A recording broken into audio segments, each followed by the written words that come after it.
Howdy, Angels. So, for most of us, it seems like one of our key goals in life is finding our one true love.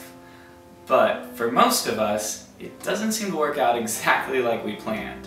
So here's the thing. If you've been in a relationship before, or even if you've just had a crush on someone, you're somebody's sloppy seconds. And that's nothing to be ashamed of, because excluding the very lucky few, most of us don't get it right the first time. We put our love, our affection, our hearts into another person, and in the end, either that love isn't returned and a relationship never happens, or worse, it is, we develop a deep bond with that person, and then find that the relationship isn't sustainable, and it ends. I do know some people who are still friends with their exes.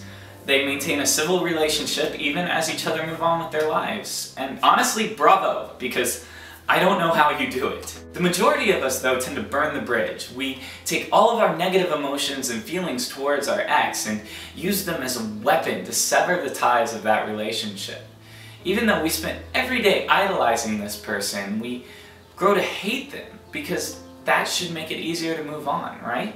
This is my ex. His name is Scott. We were together for a little over a year. I know, just look at that body, right? We met on Grindr. It was just a casual hookup, but we bonded over our love for mean girls, and before we knew it, we were seeing each other every day. I went through some personally tragic events in the first few months that I knew him, and Scott was the shoulder that I cried on. I moved in with him after knowing him for just 5 months, and honestly, it was the best time of my life. I truly hope that for every one of you, you get to experience waking up next to someone that you deeply love, because it is the best thing in the world. And we were amazing together, until we weren't. Until we were fighting and yelling, and we were using every little thing that annoyed us about the other to tear each other down. And then we fell apart. Breaking up with Scott was the hardest thing that I've ever done. We've been broken up for about 9 months now, and Scott was fortunate enough to find a great guy right away, and he's been with him most of that time. Honestly, I still think about him every day. It's so confusing to me because I have all these beautiful memories with him of swimming in the ocean and lounging in Central Park and just the way it felt when he would hold me at night. But then I have all these other memories of us fighting, him angry at me and belittling me and dominating my life, and me doing bad things back to him. And between it all, I just don't know how I'm supposed to feel now. When I see a picture of him online, there's this electricity I feel, and I sense these two sides inside of me that are fighting, and one side of me just wants to melt into his arms like I used to, and that same side wants to punch him in the face for being with this other guy. And then there's this other side of me that wants to punch him in the face for all of the crap that he made me put up with in our relationship.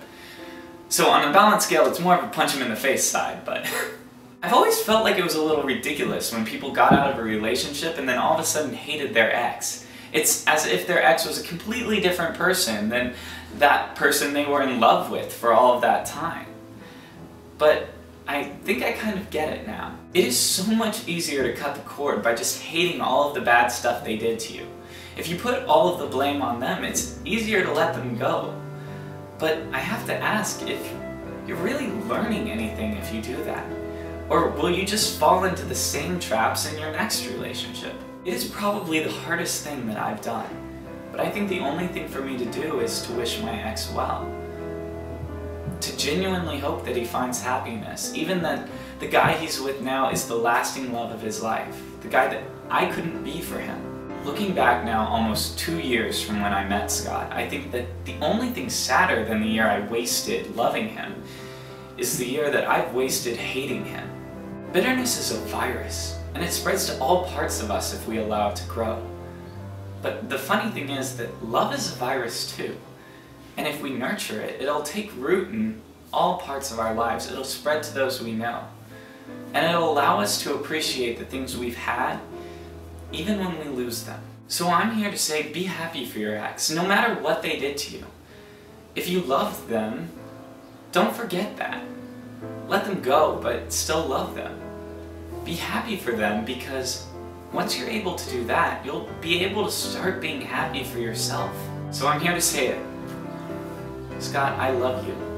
I am so happy for you. I hope that everything in your life works out perfectly, and I hope that you have found the man of your dreams. I'm so grateful for everything that I learned from you, even when it wasn't fun.